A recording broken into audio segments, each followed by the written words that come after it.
Is across the state getting the okay to sell recreational pot. Tonight, Western Mass News is going to take a closer look at the revenue earned from the first week of sales. Western Mass News reporter Audrey Russo has the story now. Between Netta here in Northampton and the dispensary in Leicester, it was a big opening week for recreational marijuana sales here in Massachusetts. The two facilities combined brought in more than $2.2 million in gross revenue.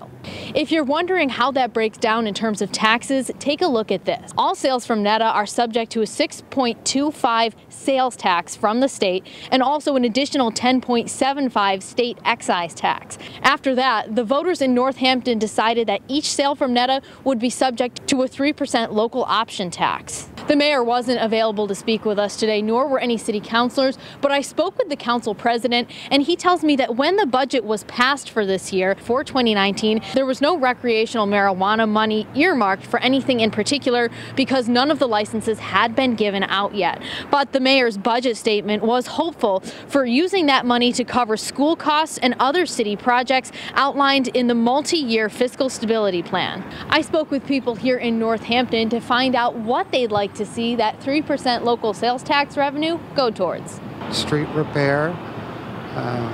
You walk one block outside of downtown and the sidewalks are terrible.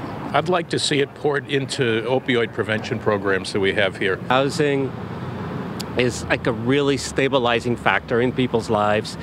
And before people can take advantage of a lot of things like health care or employment, they have to have housing. In addition to that 3% local option sales tax, the mayor also negotiated an additional 3% community host agreement from Netta.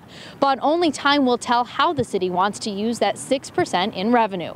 Reporting in Northampton, Audrey Russo for Western Mass News.